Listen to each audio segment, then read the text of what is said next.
Je ne suis pas historien. Je suis simplement curieux et passionné par l'histoire d'Amboise, et cette curiosité m'a amené à découvrir des éléments historiques que j'ai eu envie de partager.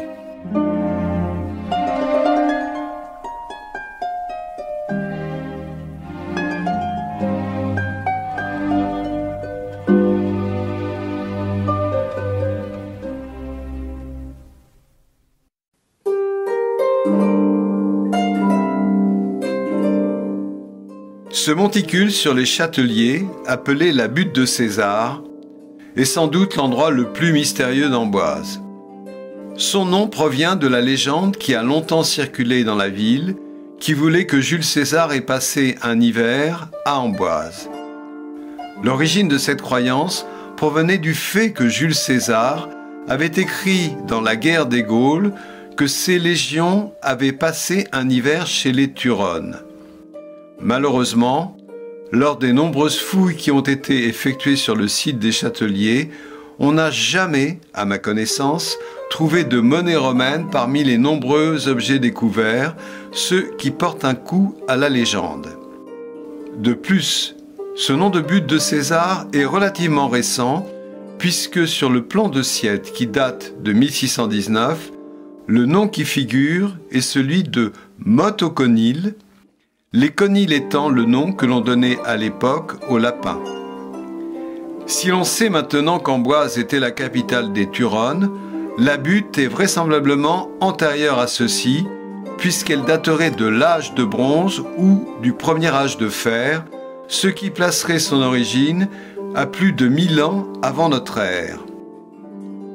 L'hypothèse la plus souvent retenue sur sa nature ferait de cette butte un monument funéraire dans lequel un prince ou une princesse celte serait enterré. Il existe d'autres monuments de ce type, l'un des plus emblématiques étant la tombe de la Dame de Vix en Côte d'Or, où des fouilles commencées en 1953 ont permis de découvrir, au Mont-la-Soie, la sépulture d'une princesse celte et ce vase monumental en bronze d'une hauteur d'1,64 m et d'un poids de 208 kg. Le jour où les archéologues s'attaqueront à notre butte de César pour en découvrir les secrets, nous aurons peut-être le plaisir d'une découverte identique.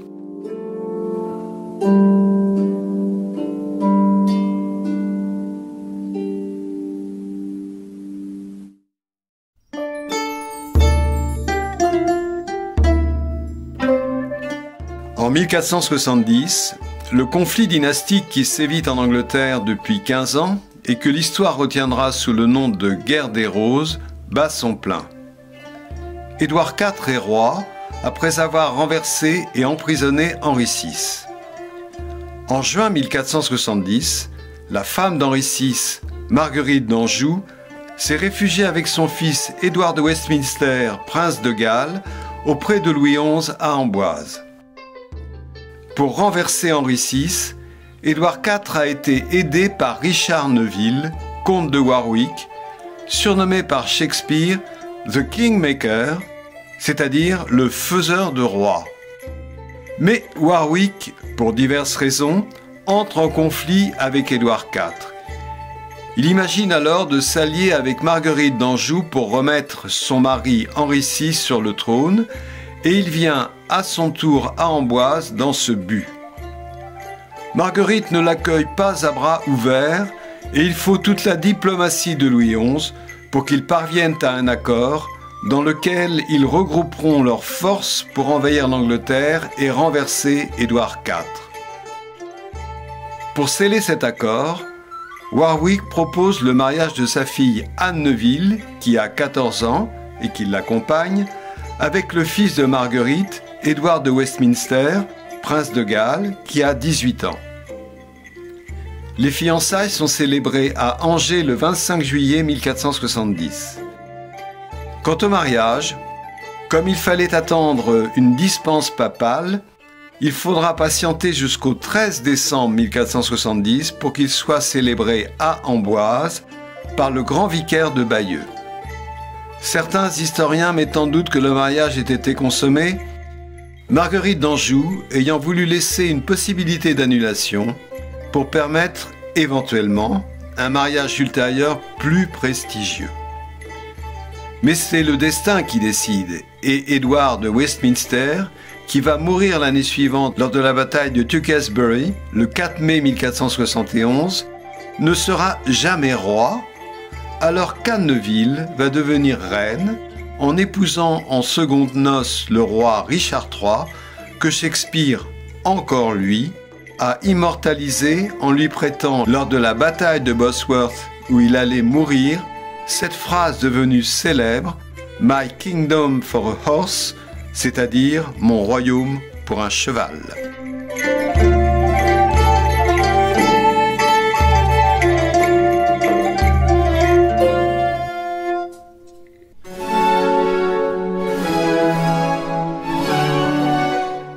Je me suis rendu compte qu'il existait au travers de plusieurs faits ou événements une relation intéressante entre Louis XIV et Amboise. Tout d'abord, Louis XIV fait partie des 12 rois de France qui ont vécu ou séjourné au château. Il vient pour la première fois à Amboise en 1650 pendant la Fronde. Il a alors 12 ans et il va rester une quinzaine de jours car sa mère, Anne d'Autriche, va tomber malade. Le cardinal Mazarin, qui accompagne le roi, va d'ailleurs écrire d'Amboise 2 lettres à Gaston d'Orléans, oncle du roi, qui se trouve à Blois, pour lui donner des nouvelles d'Anne d'Autriche. Louis XIV séjournera aussi à Amboise en mars 1652 et en août 1659. Il viendra une dernière fois au château le 8 juillet 1660 avec l'infante d'Espagne Marie-Thérèse qu'il vient d'épouser à Saint-Jean-de-Luz. Il faut dire que lors de ces séjours, le château sert en quelque sorte d'hôtel pour 1 ou 2 journées sur le chemin du retour vers Paris. Mais en dehors de la présence du roi, d'autres connexions existent entre Louis XIV et Amboise. Pour commencer, le premier tableau le représentant enfant dans les bras de sa nourrice, Dame Longuet de la Giraudière, sera l'œuvre des cousins Beaubrun qui sont 2 peintres nés à Amboise dont je vous ai déjà parlé. Le premier amour de Louis XIV, Marie Mancini, la nièce de Mazarin, envoyée loin du roi à Brouage par la raison d'État, s'arrêtera au château début juillet 1659 sur le chemin de son exil. D'Amboise, Mazarin écrira au roi qui s'inquiète pour lui donner des nouvelles de Marie Mancini. Quant à la première maîtresse du roi, Louise de la Vallière, elle a passé une partie de son enfance sur les terrasses d'Amboise, dont son père, Laurent de la Baume-le-Blanc, était alors gouverneur. Certains historiens imaginent même qu'elle était présente au château lors du premier passage du roi en 1650, elle ayant alors 6 ans et Louis XIV 12 ans. Madame de Maintenon, la dernière maîtresse de Louis XIV et qui deviendra secrètement son épouse, a aussi un lien non pas avec le château, mais plutôt avec la région d'Amboise. Son premier mari, le poète Paul Scarron, avait un frère qui habitait la Guêpière à Nazelles et elle s'y serait rendue à plusieurs reprises.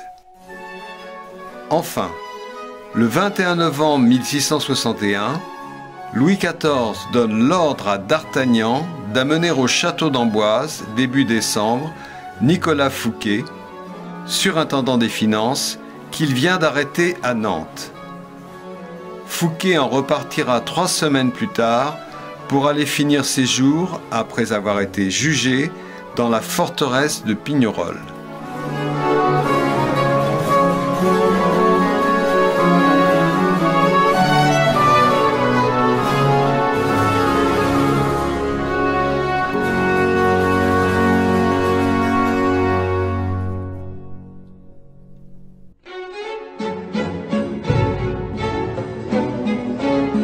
Cette gravure, réalisée par Jean-Baptiste Alexandre de Chapuisé, nous montre la ville d'Amboise vue du bout des ponts en 1774 et nous allons la parcourir. On découvre d'abord la maison des Pages que l'on peut toujours voir rue des Châteliers. Cette maison aurait hébergé les pages de Charles VII et daterait donc de la fin du XVe siècle. Le couvent des Minimes, fondé par Charles VIII et Saint François de Paule, dont le bâtiment principal est devenu un hôtel de luxe. Le château, qu'il n'est pas utile de présenter. La chapelle Saint-Mamère, qui se trouvait à l'entrée du pont. Elle avait été fondée en 1494 par Jean de la Bruyère et Martin Lafont. Cette tête d'évêque, qui se trouve dans l'hôtel Morin, serait celle de Saint-Mamère. L'hôtel Morin dont on vient de parler, le beffroi et l'église Saint-Florentin qui s'appelait à l'époque Notre-Dame-en-Grève, le couvent des Ursulines, fondé en 1626, qui se trouvait à cette hauteur de la rue Rabelais. Les Ursulines étaient un ordre principalement dédié à l'éducation des jeunes filles. Les bâtiments seront détruits en 1800. Le cimetière près de l'hôpital porte leur nom. L'Hôtel-Dieu, qui est l'ancêtre de notre hôpital et dont la construction remonte au Moyen-Âge. À son emplacement se trouve aujourd'hui la maison médicale. L'église Saint-Denis. Le couvent des Cordeliers, fondé en 1412 par Pierre II d'Amboise, et où Louis XI aurait tenu les premières assemblées de l'ordre de Saint-Michel. Le château de Chanteloup, occupé à l'époque de cette gravure par le duc de Choiseul et sa cour.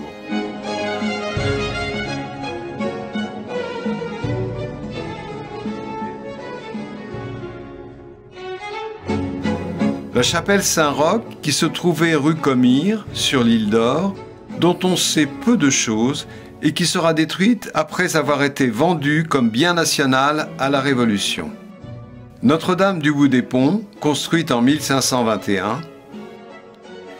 Et pour finir ce voyage dans le temps, le pont de bois appelé aussi Pont Rouge, construit en 1712, qui sera emporté par les glaces dans la nuit du 19 au 20 janvier 1789 et dont on peut toujours voir des vestiges dans l'eau lorsque la Loire est basse.